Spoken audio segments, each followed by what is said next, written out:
आप सबको गोपाल राजू का नमन। देखिए, सुख के लिए, राज सत्ता के लिए, ऋण के लिए, धन के लिए, आरोग्य के लिए, पापों का नाश करने के लिए, सुरक्षा के लिए, पचासों चीज़ों की, ये मान के चलिए कि कोई भी इच्छा की पूर्ति हो उसके लिए ये जो मैं आपको विग्रह दिखा रहा हूँ इतना इम्पॉर्टेंट है। और ये मैं नहीं कह रहा, ये अगर आप शास्त्रों में जाते हैं, गरुड़ पुराण में जाते हैं, कई सारे पुराणों में इसका वर्णन मिलता है। और तंत्र शास्त्रों में अगर जाते हैं, तंत्र के ग्रंथ अगर टटोलते हैं, वहाँ पे बड़ी महिमा है इस पत्थर की। ये क्या है ये, इसको बताता हूँ। देखिए आपको ये कहाँ से मिलेगा, इसका प्राइस क्या है।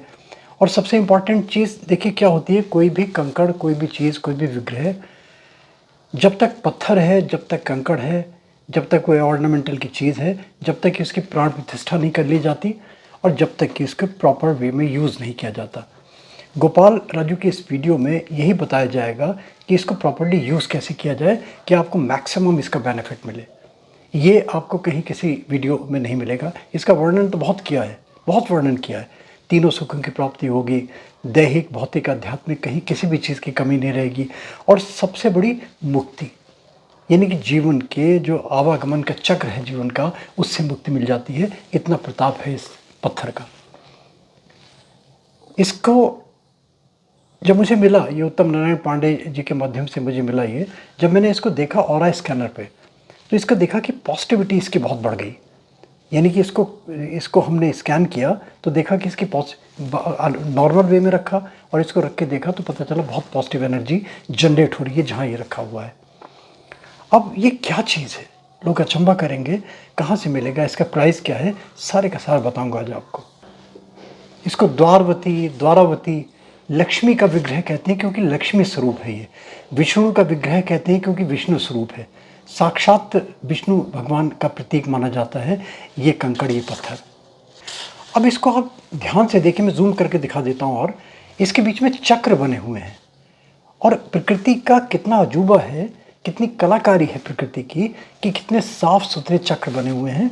और हर चक्र आप देखें सिमिलैरिटी है उनके अंदर, खंडित नहीं है। अगर ये चक्र खंडित है या ये पत्थर खंडित है तो उसी के हिसाब से उसकी वैल्यू कम हो जाएगी, उसी के हिसाब से उसकी गुणवत्ता कम हो जाएगी। तो ये देखा जाएगा कि साफ़ सुथरा पत्थर मिले, इवन शेप का पत्थर मिले, बड़े से बड़े आकार का पत्थर मिले, उसी के अनुसार इसके मूल्य होते चले जाते हैं। इसे सुदर्शन शिला भी बोलते हैं, इसे चक्रा किला भी बोलते हैं। बताया ना, बहुत सारे हो सकता है और भी बहुत सारे इसके नाम हो, मगर सामान्यतः द्वारका शिला नाम से जाना जाता है ये वाला कंकड़, ये वाला विग्रह। और जो इसकी उपलब्धि होती है, ये द्वारका जी में गोमती नदी में मिलता है ये वाला विग्रह। तो लोग जमा करते हैं, जमा करके फिर बेचते हैं अपने अपने तरीके से, जो भी तरीका है वो तो देखिए अलग बातें हो गई। इसको प्रॉपर्ली यूज़ कैसे किया जाए, कैसे मिले, कितने का मिले, ये ज़्यादा इम्पॉर्टेंट है। एक चीज़ बता दूंगा आपको, इसके साथ अगर आप विष्णु शालिग्राम, ये एक फॉसिल है एक तरह कहा जाए, पत्थर है, ये भी गंडकी नदी, इसका भी प्लेस है पर्टिकुलर, नेपाल में मिलता है ये। और इसके साथ साथ एक चीज़ और, गोवर्धन शिला, गोवर्धन जो पर्वत है वहाँ का जो कंकड़ है वो गोवर्धन शिला कहलाता है। तो ये तीनों चीज़ें क्लब करके अगर रख ली जाती हैं तो मैं समझता हूँ कि बहुत एक आनंद की अनुभूति तो कम से कम होगी ही होगी। और ये मान के चलिए कि ये कोई साधारण शिला नहीं है, विष्णु जी का प्रतीक, लक्ष्मी का प्रतीक, और फिर जितने कष्ट हैं, जितने दुख हैं, जितने दारिद्र हैं, उनका निवारण करने का ये विग्रह बन जाता है।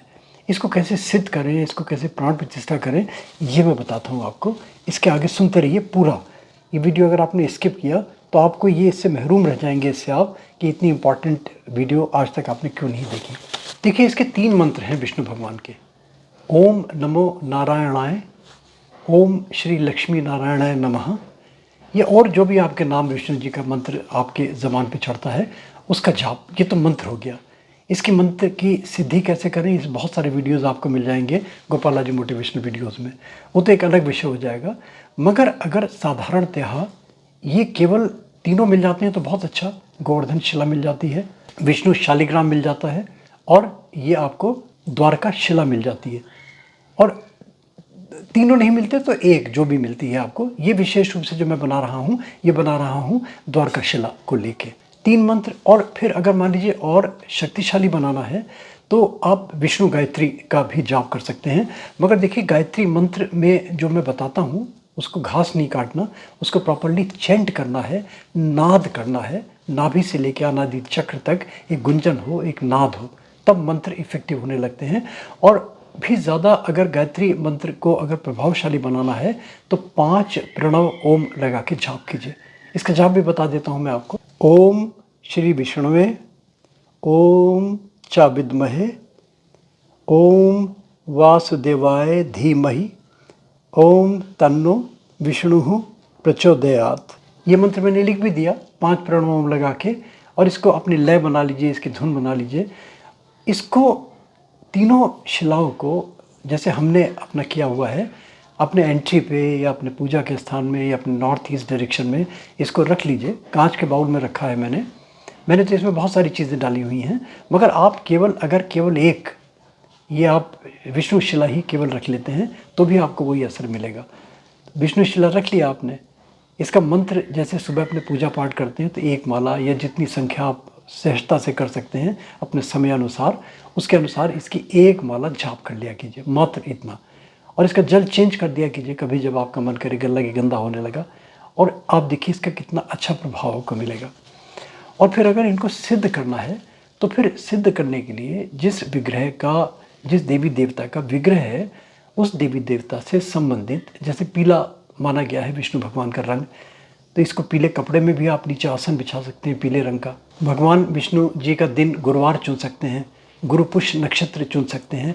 इन विशेष मुहूर्त में इसकी विशेष रूप से पूजा कीजिए। विशेष रूप से पूजा करने का अभिप्राय यही है कि मंत्रों की संख्या जब आप बढ़ा लें, उसका पानी चेंज कर दें, उसका स्नान करा दें। अगर नित्य ये कर्म कर सकते हैं तब तो बहुत ही अच्छा है, मगर ये संभव नहीं है। एक बार स्थापित कर लिया, इसका ऑर्नामेंटल रूप दे दिया, फिर मंत्रों का जाप तो आप कर सकते हैं। इसी तरीके से विष्णु शिला का मैंने पूरा वीडियो दिया हुआ है, आप उसको देख सकते हैं। शालिग्राम जो कि फॉसिल बताते हैं, फॉसिल है।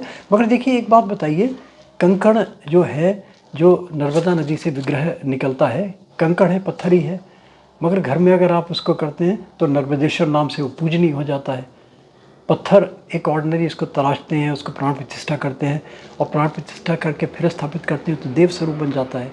इसी प्रकार से इन कंकड़ों को, इनको ऑर्डिनरी कंकड़ नहीं समझिए, ये कोरल का ही रूप मान के चलते हैं इसको, द्वारका शिला को। और इनको अगर इनको किसी योग्य विद्वान व्यक्ति से प्राण प्रतिष्ठा करवा लेते हैं, चैतन्य करवा लेते हैं, इनको एनर्जाइज करवा लेते हैं, तब और भी अच्छे प्रभाव मिलने की संभावना बढ़ती चली जाएगी। ये मिलेगा कहाँ, कितने का मिलेगा? देखिए ऑनलाइन अगर आप तलाश करेंगे, आप दांतों तले उंगली दबा लेंगे कि ये इसकी कॉस्ट 500, 1000, 1500, 2000, 3000, 10,000, 20,000, 50,000, 51,000, 70,000 तक आपको इसकी कॉस्ट दिखाई देगी। अब भगवान जाने इतनी कॉस्ट क्यों है, ये तो आप देखिए भाई, आपका बुद्धि और विवेक। मैं लिंक ज़रूर दे दूँगा कि कहाँ आप देख सकते हैं। परचेस करने के लिए नहीं कहूँगा, ईमेल भी दे दूँगा, वहाँ पे भी आप कांटेक्ट कर सकते हैं। और एक चीज़ ये ध्यान रखिए कि ये सब चीज़ें डिपेंड करती हैं आपकी आस्था के ऊपर। आस्था है तो पत्थर भी भगवान है, और आस्था नहीं है तो फिर पत्थर है ही। शिवलिंग में क्या है? कुछ नहीं, पत्थर ही तो है। कि और बहुत सारे विग्रह, बहुत सारे यंत्र क्या हैं? एक ऑर्नामेंटल रूप, एक मेटल के एक पीस, एक पत्थर, एक कंकड़, और अगर उनको आप स्थापित करके प्रॉपर्ली रख लेते हैं तो विग्रह बन जाता है। जिस देवी देवता की आपको मान्यता है, जिसको आप पूजा पाठ करते हैं, उससे संबंधित पूजा पाठ करते हैं तो और भी चैतन्य होने लगता है, और फिर आपकी इच्छा पूर्ति के जितने साधन हैं वो भी बनने लगते हैं। तो साथ साथ मैं वीडियो भी दिखाता चल रहा हूँ कि मैंने इसको ऑरा स्कैनर पे किया, साथ साथ इनको जूम करके भी दिखाता चला जा रहा हूँ। अब बहुत सारी जगह देखिए ऐसा भी मिलता है कि चक्रों के अनुसार इनकी वैल्यू है। 1 चक्र है तो ये फल है, 2 चक्र हैं तो ये फल है, 3 चक्र। मैं इसको नहीं मानता, आप माने, आप जो अच्छे कर रहे हैं सब अच्छा कर रहे हैं। मैं तो मानता हूँ विग्रह है एक, उसमें 1 चक्र हैं, 10 चक्र हैं, 20 चक्र हैं। ये ज़रूर है कि खंडित नहीं होने चाहिए। कोई भी चीज़ अगर पीस ले रहे हैं तो साफ़ सुथरा पीस हो, मगर बड़ा मुश्किल है, खंडित हो जाते हैं ये, है ना। तो अगर साफ़ सुथरा मिल जाएगा तो फिर उसकी कॉस्ट उसके अनुसार बढ़ जाएगी। और हम तो ये मानते हैं कि इस विग्रह को, इन विग्रहों को यहाँ से स्पर्श किया कीजिए, इस माथे पे। ये बहुत ज्ञान की बात बता रहा हूँ आपको, और आप बैठ के ध्यान कीजिए, अपना मनन कीजिए, गुणन कीजिए, रटन कीजिए, मंत्र जाप को आप चैंट कीजिए। आप देखिए आपको कितनी शांति की अनुभूति होती है। और इसको किया, फिर उसके बाद में इसको चाहे तो सादे जल से धो लें, गंगा जल है तो गंगा जल से धो लें, फिर इसको स्थापित कर लें। मगर जब भी आप स्पर्श करें तो गंगा जल से धोना बहुत ज़रूरी है, क्योंकि जितनी हमारी नेगेटिविटी है, जितनी नेगेटिव ऊर्जा है, ये इसको ये एब्जॉर्व कर लेता है अंदर। और एब्जॉर्व किया, उसके बाद में आप इसने आपने वॉश किया, धोया, इसको पवित्र किया, फिर से एनर्जाइज हो गया है। और स्कैनर पे हमने कई बार इसके एक्सपेरिमेंट्स करके देखे, वास्तव में एनर्जाइज हो जाता है। इस तरीके से गार्गर प्रयोग करते हैं। तो ये वीडियो कैसा लगा आपको? अच्छा लगे तभी मैं रिक्वेस्ट करता हूँ कि अच्छा लगे तभी रिक्वेस्ट करता हूँ like, subscribe, forward, notification bell में क्लिक करके प्लीज़ ऑल का बटन ज़रूर दबा दिया करें। गोपालाजी मोटिवेशनल वीडियोज़ के मल्टीपल सब्जेक्ट्स डिफरेंट प्लेलिस्ट में आपको मिलते चले जाएंगे एक क्लिक में। थैंक यू दोस्तों, thank you, thanks for Gopalaji. Sitaram.